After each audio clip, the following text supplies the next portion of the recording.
Accouchement imminent à Dubaï pour Manon Marceau, la famille Tanti prend une décision radicale.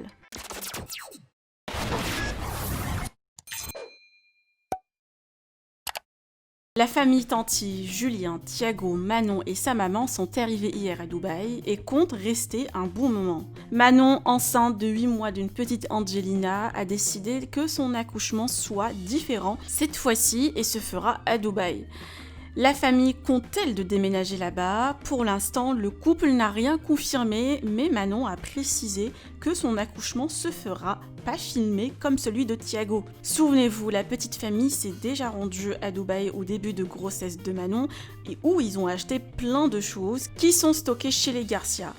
Alors, leur séjour, combien va-t-il durer? Je vous laisse avec les confessions de Manon Tanti. Que pensez-vous de cette nouvelle? Vous pouvez partager vos avis en commentaire et n'oubliez pas de liker la vidéo et de vous abonner à la chaîne. Alors, je vais commencer à répondre à vos questions petit à petit. Il y en a plusieurs, mais là, je vais déjà répondre à une. Je vous avais dit, lors d'un question-réponse, que mon accouchement serait différent que celui de Thiago. J'entendais par là que du coup je ne vais pas accoucher en France, je vais accoucher ici. Donc c'est vrai que pour moi ça fait une grande différence. Je ne vais pas accoucher dans l'hôpital que je connais bien, avec tout le personnel, mon gynécologue que je connais bien. Je vais accoucher ici avec une gynécologue française d'ailleurs qui a fait accoucher une de mes copines. Et voilà pourquoi j'appréhendais un petit peu plus que l'accouchement pour Thiago, puisque là je vais devoir accoucher à mon avis en partie en anglais. Ça va, je me débrouille bien, mais je sais pas, sur le moment, je pense que je vais un peu paniquer, quoi. C'est-à-dire que j'ai peur qu'il y ait des mots techniques d'accouchement que je comprenne pas forcément, mais voilà, je vais y arriver et ça va bien se passer. Et donc, pour finir ce sujet-là, vous êtes aussi très nombreux et nombreuses à me demander s'il va y avoir un petit tournage, comme j'avais fait pour la naissance de Thiago, bébé fraté.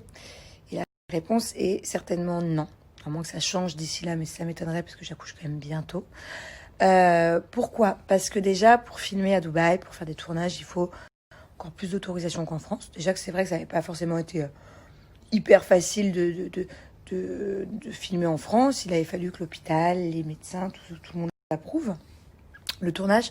Donc voilà, donc ici c'est vrai que c'est un peu plus compliqué, d'autant plus que on est en période de Covid et que ce soit en France ou que ce soit à Dubaï, on peut pas faire rentrer comme ça en plein Covid je ne sais pas combien de personnes dans la même salle. C'est-à-dire qu'il faut quand même la journaliste, le caméraman, le papa, moi. Voilà. Donc à mon avis, ça ne va pas être possible. D'ailleurs, même si j'avais accouché en France, je ne pense pas que ça aurait été possible d'autoriser autant de personnes pendant cette épidémie. Donc à mon grand regret, non, je n'aurai pas les belles images que j'ai eues pour la naissance de Thiago. D'ailleurs, c'est toujours disponible sur Sixplay.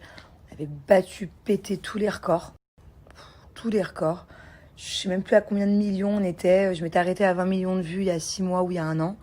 Ça se trouve, on est du coup avec le Covid, à mon avis, il y a beaucoup de gens qui ont dû regarder parce que ils étaient tranquillou chez eux. Je me demande même si on n'a pas dépassé les 25 millions, mais bon, ça c'est un chiffre que moi je pense. En tout cas, c'est sûr qu'on a pété les 20 millions. Voilà, j'étais vraiment très fière d'avoir fait cette émission.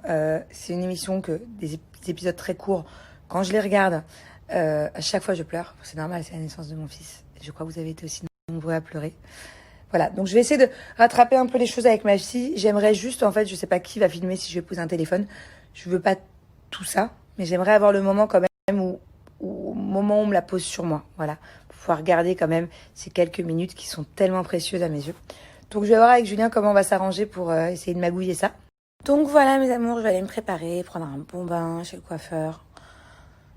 D'ailleurs, je vais bientôt être à la recherche d'un coiffeur ici. J'ai envie d'avoir un coiffeur tous les jours, tous les 2 jours, qui vienne me chouchouter. Ça y est, j'ai vraiment envie de prendre soin de moi là.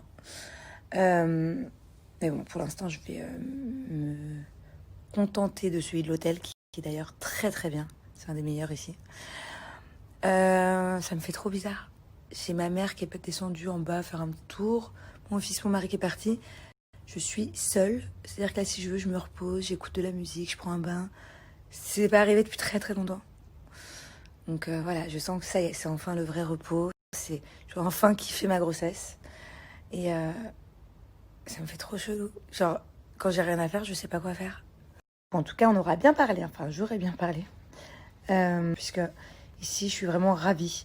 Le masque est porté porter tout le temps, que ce soit dans les magasins, dans la rue. Tout le monde respecte, vraiment. Il n'y a pas une personne qui l'a là. Il n'y a pas une personne qui l'oublie. Certainement parce que c'est beaucoup plus carré et parce que les gens ont peut-être plus peur. Mais ça me rassure beaucoup, à moi en tout cas. Et voilà, donc du coup, si vous êtes en France, 99% des gens qui me regardent sont en France. Vraiment, faites attention parce que ça m'a inquiété de fou pour mes proches et ma famille. J'ai vu hier dans un article qu'il y avait 2000 nouveaux cas en une journée hier, chose qui ne s'est jamais faite encore pendant le pic de l'épidémie en mai. Donc autant vous dire que je pense que là, fin août, début septembre, ça va être quelque chose. Voilà, faites attention, protégez-vous, protégez les autres. Moi en France, je suis la première dans la rue à lancer des petits pics ou à souffler quand je vois quelqu'un qui n'a pas de masque. Parce que cette personne met en danger les autres. On a mis du temps à le comprendre, mais en fait, c'est important que tout le monde ait un masque. Parce que si une personne est contaminée, au moins elle éternue dans son masque. Voilà. Et au moins elle ne contamine pas les autres qui eux aussi ont des masques. Donc, c'est pas le tout d'avoir un masque. Le tout, c'est que tout le monde ait des masques pour pouvoir ne plus se contaminer. Du moins, beaucoup moins. Voilà.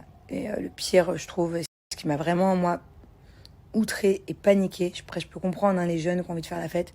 Toutes les fiestas qu'il y avait dans le sud, là, que ce soit à Marseille, à Saint-Tropez, partout. Des gars avaient le masque. Tout le monde collé les uns aux autres.